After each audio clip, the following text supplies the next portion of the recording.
you. It's always hard to hear your obituary.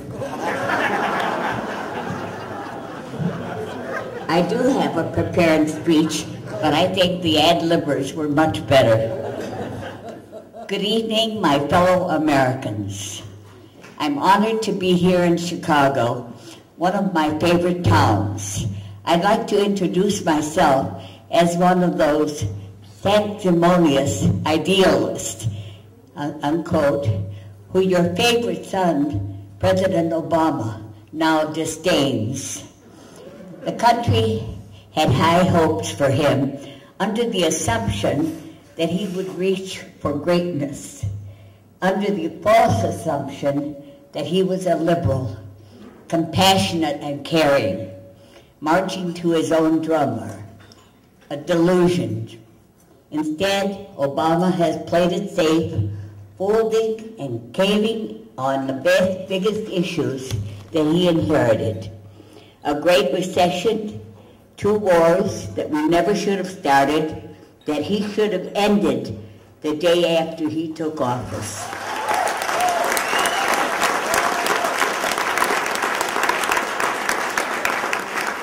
Instead, he continues to send troops halfway around the world to kill and die, following the disastrous, costly policies of the Bush administration. As for the Middle East, many Arabs thought Obama would be even-handed and fair. Instead, he has gone along with the subjugation of the benighted Palestinian people. The Israeli military has systematically driven Palestinians from their homes, and the U.S. says nothing. So successful have they been, the Israelis now dismiss the Palestinians as simply a nuisance, according to Time magazine.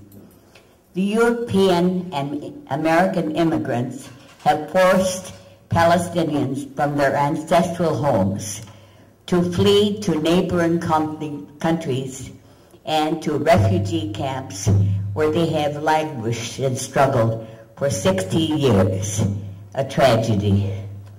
When the Hamas was elected in Gaza, fair and square, according to the international observers, the new cabinet members were immediately arrested and imprisoned. The U.S. said nothing. In all the wars in the Middle East going back to 47-48, the U.S. has backed Israeli aggression with arms and billions of dollars, as more and more of Palestine has been taken in total violation of the international laws. You cannot annex occupied land. Israel violates those international laws almost daily with walls and Israeli-only roads. Immigrants, no longer persecuted since World War II, continue to usurp the land and water of Palestine. No American would tolerate such aggression in their own country. If pro-Israeli Americans want to give their land and homes to refugees in America, I have no objection, but they cannot take what does not belong to them.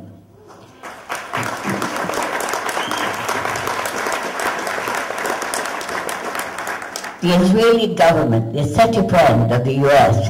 that when the U.S. asked them for maps where they had dropped cluster bombs which enticed children to pick up those bombs, many in the shape of chocolate Mars bars, the Israeli government refused to hand over the maps. President Obama has the power to cut off financial and military aid to Israel when they continue to violate the rights of other people. But that would take courage, and that's what he lacks. Secretary of State Hillary Clinton said almost yesterday, the Israelis and the Palestinians have to make tough choices now that the U.S. has seemingly thrown in the towel for a while, at least. But the toughest role is for the U.S. to stop funding and arming one side in this fight. And the toughest choice is for America alone to stand up and do the right thing for once, despite all the pressure. To be realistic, the other Arab leaders in the area, in the region, also have to make choices. The Egyptians have to stop blockading the Gaza, and the other leaders have to support the people who are in fight. We have to acknowledge also that there's a real great Israeli peace movement, people with conscience in Israel. And we would like to see them prevail. After 9/11, those of us in the press pretty much became fearful, timid, dutiful, spineless, and even at times reported falsehoods without questions in the run-up to the Iraqi war and Afghanistan. It is the war that President Bush wanted, based on weapons of mass destruction, ties to Al-Qaeda, and there were none. And there were no apologies for all the people, all the lives that were taken. Bush stated that he would have taken us into war regardless of whether there were weapons. There were no protests from the news outlets who are obligated to treat the truth like the Holy Grail. The gold standard of my profession is to uphold the freedom in the Bill of Rights, especially and above all, freedom of speech and the press. I reinforced my credo to speak out against injustice years ago when I heard a rabbi who had spent many years in Nazi concentration camps speak in 1963 at the Lincoln Memorial during the Martin Luther King March on Washington, when he famously said, famously said, "I have a dream." The rabbi told the crowd that the greatest sin of all in the Nazi era was silence. I've covered 10 presidents during the Middle East, during which there's been a Middle East crisis constantly. Most Americans supported the Israeli government, not always, but there were some profiles encouraged to consider both sides of the question. When I was in the White House, and the president's press secretary would say, "Our relationship with Israel is unbreakable, unshakable," I would mutter, "Even when they're wrong?"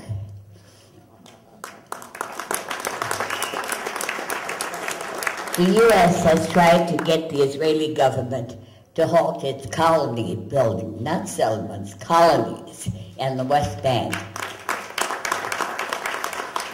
So far, we have struck out, with Israelis feeling Obama's weakness as a result of the midterm election shellacking, as he called it. So strong did Tel Aviv feel that Netanyahu declined Obama's obscene offer to get the Israelis back to the negotiating table. Obama promised that if the Israelis would hold off on the illegal settlements for 90 days, which would be, it's like being a little bit pregnant. You can, 90 days.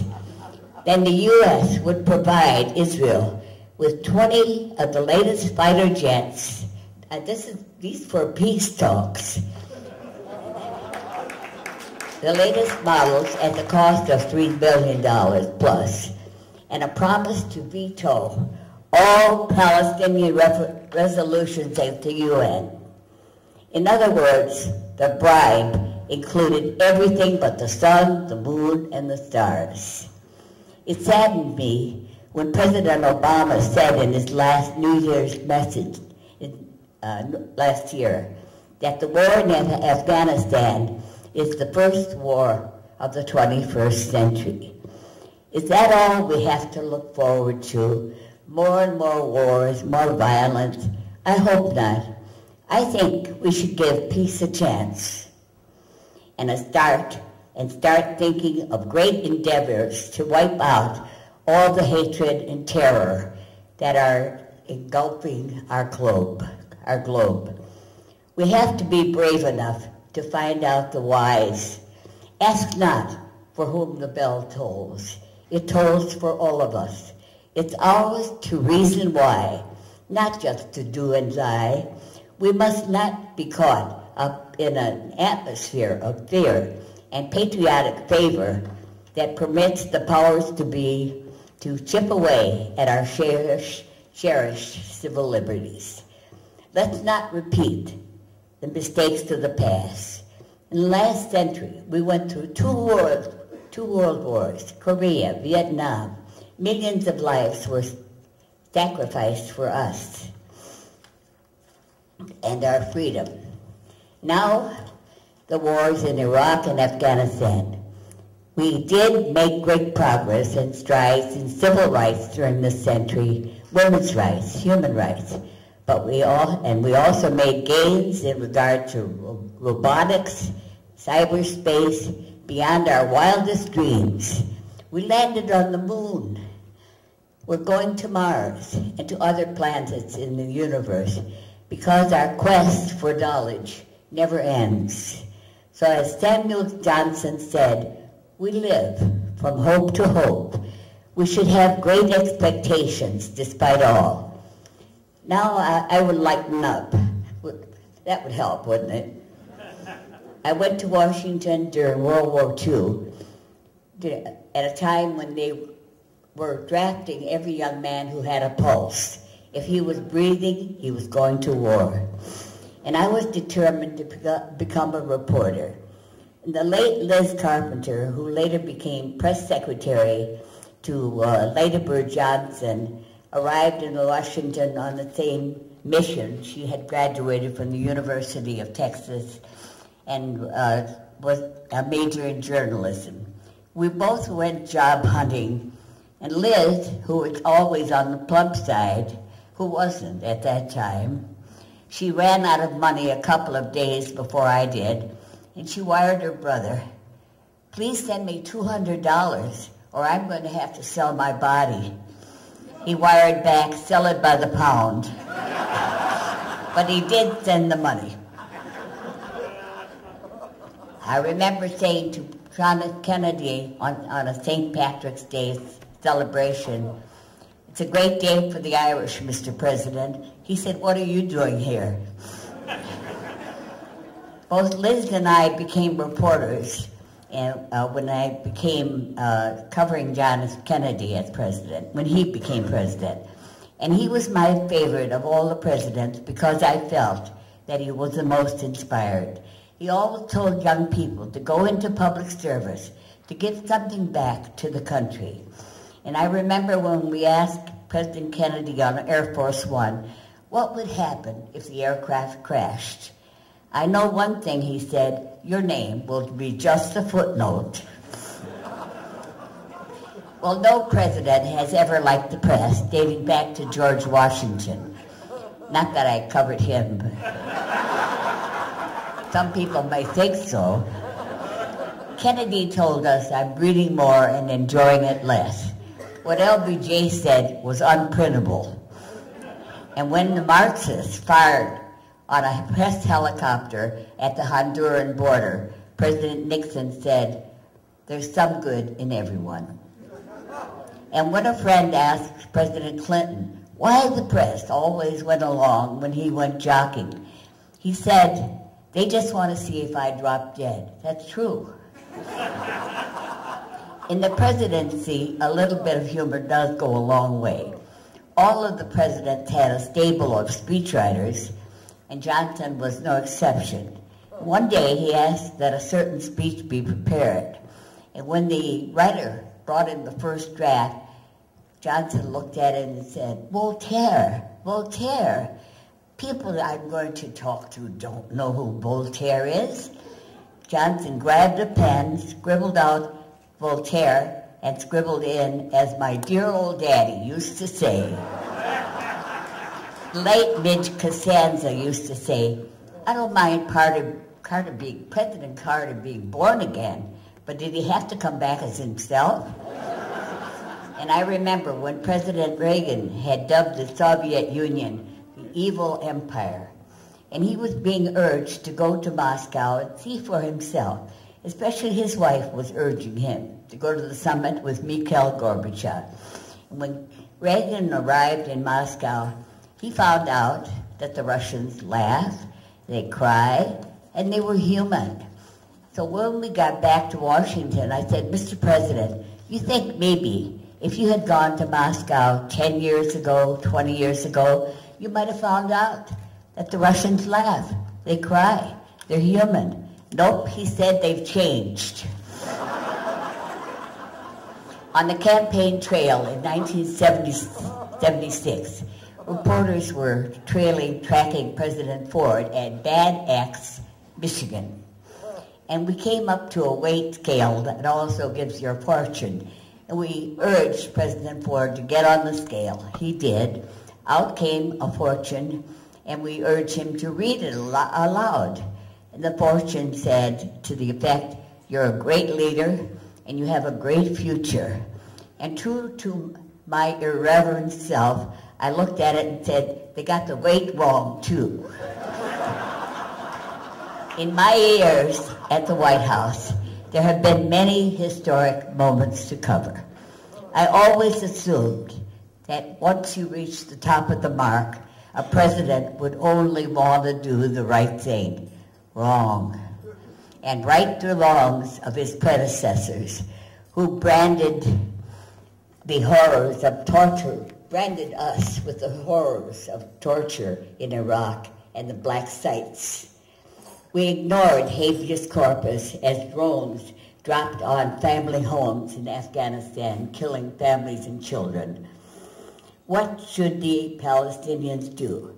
Well, they could follow the Israeli government blueprint, declare a Palestinian state, knock on the White House door at 3 a.m. and demand that President Obama recognize the Palestinian state immediately. Then go to the United Nations and win recognition the next day, as the Israelis did. To quote Franklin D. Roosevelt, there's nothing to fear but fear itself. It's time for America to help the helpless and to help build a better and more peaceful world. It's a big challenge, but no bigger than the challenges faced by the men and women who are putting their lives on the line for our freedom today. Thank you.